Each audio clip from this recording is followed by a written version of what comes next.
Chief of defence forces field marshal Asim मुनी चयो आहे त दहशतगर्द अफ़गान तालिबान जी मदद सां पाकिस्तानी बेगुनाह शहरनि ऐं ॿारनि जो रतु वहाए रहिया आहिनि।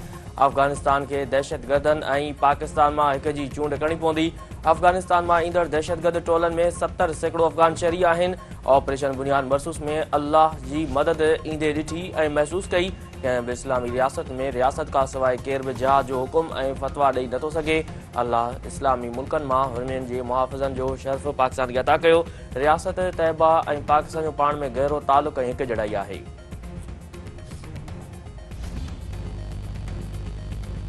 केपी जे मुख़्तलिफ़ इलाइक़नि में सिक्योरिटी फोर्सेस जूं कार्रवाइयूं। 9 दहशतगर्द मारिजी विया। बाजुल दहशतगर्द जे कब्ज़े मां वॾे तइदाद में हथियार बाउंड हथ। ISPR जो चवणु आहे त भारतीय हिमायत याफ़्ता दहशतगर्द सिक्योरिटी फोर्सेस जे हमलनि समेत दहशतगर्द जे वाक़िअनि में मुलविस आहिनि। पाकिस्तान 19 एशिया कप जो नओं चैंपियन बणिजी वियो। फाइनल में भारत खे बदतरीन शिकस्त। क़ौमी टीम पहिरियों बैटिंग कंदे भारत खे कामयाबी लाइ 348 रन्सनि जो टारगेट ॾिनो। ओपनर सुमेर मनहास जी शानदार सेंचुरी। 9 छकनि ऐं 17 चौकनि जी मदद सां तेज़ रफ़्तार 172 रन्सूं।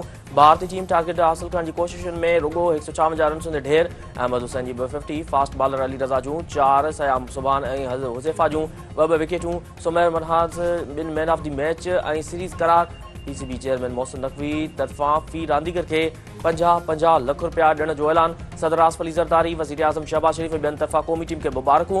अंडर 19 टीम ट्रॉफी खणी राति देर सां वतन वापसि पहुची वई। इस्लामाबाद हाईकोर्ट इस्लामाबाद ते शानदार आजियां। वज़ीर आज़म शहबाज शरीफ़ अॼु रांदीगरनि सां मुलाक़ात कंदो। खानपुर में बरसात लुंड ट्रोड़े वारे इलाइक़े में पिताफ़ी बरात जी बिंदुनि में संगवत तकरार त झेड़ो। 3 ॼणा क़त्ल 2 ज़ख़्मी। माजवल दोदो पिताफ़ी, हुज़ूर बख्श पिताफ़ी, असगर पिताफ़ी जा लाश ज़ख़्मी अस्पताल मुंतक़िल।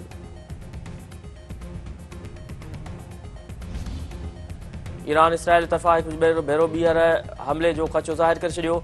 ईरानी परॾेही वज़ीर अब्बास राग़ची चयो आहे त ईरान ते हिकु वधीक हमले जो इल्ज़ाम रद्द नथो करे सघिजे। हू उन लाइ बि तयारु आहिनि। ईरान जंग जी आजियां नथो करे पर उन लाइ तयारु रहंदो आहे। माज़ी जी अॻिराई जे नुक़साननि खे बर्दाश्त कयो आहे। हू माज़ी जो तजुर्बो ॿीहर वधाइणु चाहिनि था त खेनि सुठो नतीजो न मिलंदो।